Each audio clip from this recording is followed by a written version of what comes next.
হ্যাঁ, মূল প্রবলেম কথা বলছি, আমাদের এখান থেকে ওখানে যেতে প্রায় ঘন্টা দেড়েক সময় লেগে যায়।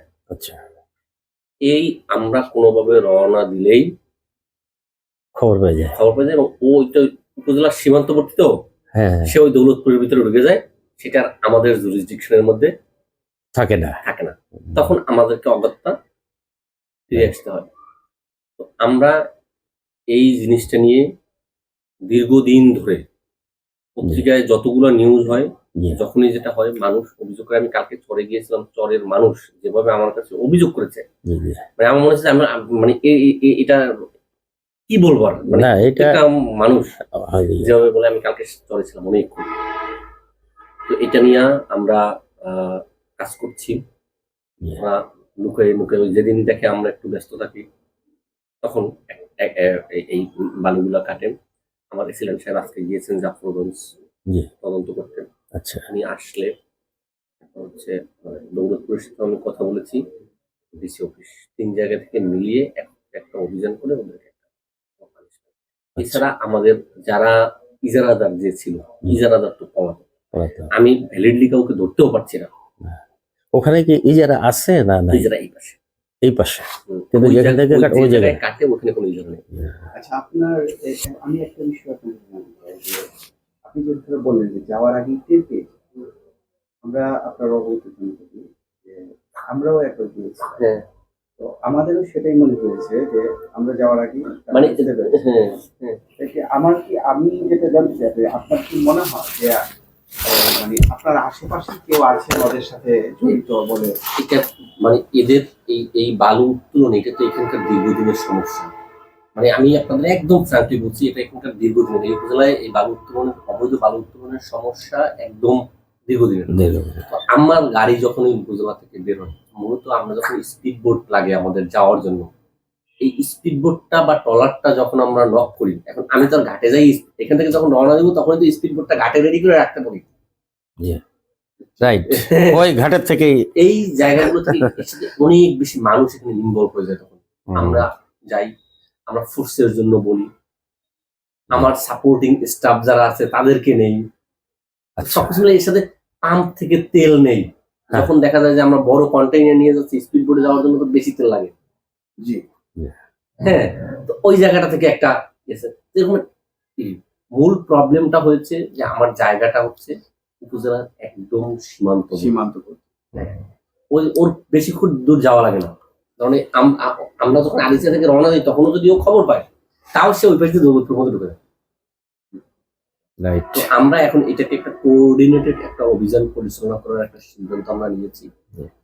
জেলা প্রশাসন থেকেও ম্যাজিস্ট্রেট আসবেন, দৌলতপুরেরটাও থাকবেন, আমাদের শিবনের অংশ থেকেও থাকবেন, এবং প্রয়োজন যদি হয় আমরা পাবনা বা সিরাজগঞ্জের সাথে যোগাযোগ করেও মানে একদম একটা হোল হার্টেড অ্যাটাক যেটাকে বলে, একটা অপারেশন যেটাকে বলে, জি, জি, ওয়েল কোঅর্ডিনেটেড একটা অভিযানে পরিকল্পনা করতেছি।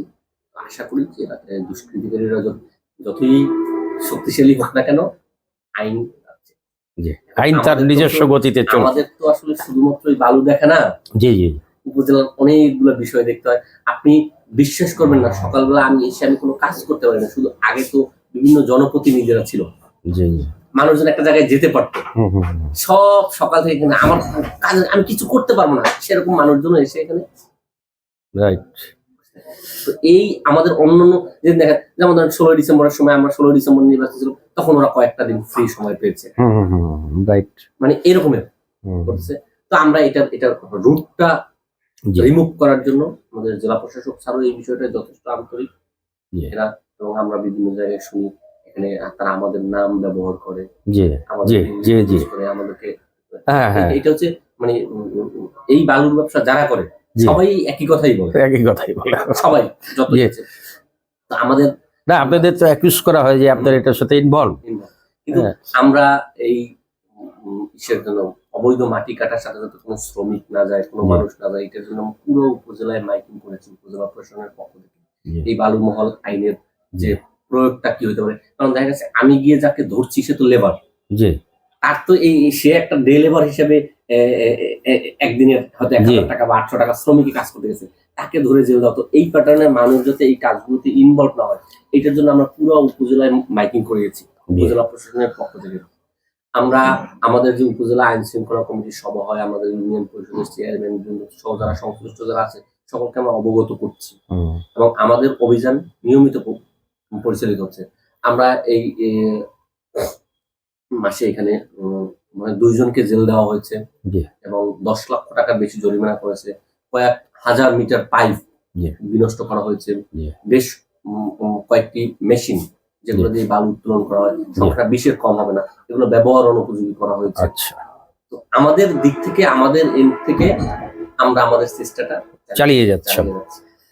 তো ঠিক আছে, থ্যাংক ইউ ভেরি মাচ। আমরা আমাদের সহযোগিতা একটা আমরা জনগণের পক্ষে। না কালকে আমি চলে গিয়েছিলাম, চরের সকল মানুষ কিন্তু কালকে শয়ে মানুষ আমার সামনে উপস্থিত হয়েছে এবং তারা বলতেছে যে আমাদের এই ঘর বাড়ি ভিটামাটি ভেঙে যাচ্ছে। জি জি জি, ওই মানববন্ধন করেছে আপনাদের। কালকে আমি নিজেও গিয়েছিলাম চরে। তো এটা আমরা একটা করতেছি। এছাড়াও আমরা ওদের যে মূল যে হুতাকারা, এটা এখন এগুলো খোঁজারও আমি ট্রাই করতেছি, বাট এইটা পাওয়া যাচ্ছে না। আচ্ছা, রুটটা পাচ্ছেন না? রুটটা পাচ্ছি না, কারণ আমরা যাকে ইজারা দিয়েছি তাকে পাচ্ছি না কোথাও। আমাদের কাছে একটা সংবাদ আছে যে মানে মূলত তারা কিন্তু মানিকগঞ্জের দিকে ঢুকে না, ওদিকে ফরিদপুর বা রাজবাড়ী ওদিক দিয়ে বেরিয়ে যাওয়ার।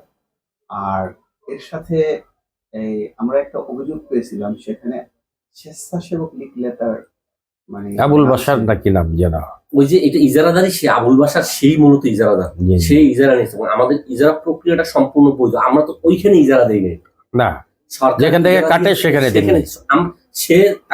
আমরা ইজারাদার। এই জন্যই যে ও যদি আমি যে জায়গায় ইজারা দিয়েছি সেখানে যদি ও মাটি কাটে, আমরা তাকে সর্বাত্মক সহযোগিতা করবো। আমরা যে জায়গাটা ইজারা দিয়েছি সে যদি সেই জায়গায় মাটি কাটে, প্রশাসনের পক্ষ থেকে আমরা তাকে সহযোগিতা করবেন। সে ইজারাদার কি পাচ্ছে না, রাইট। তো ঠিক আছে, আপনি যথেষ্ট সহযোগিতাপূর্ণ।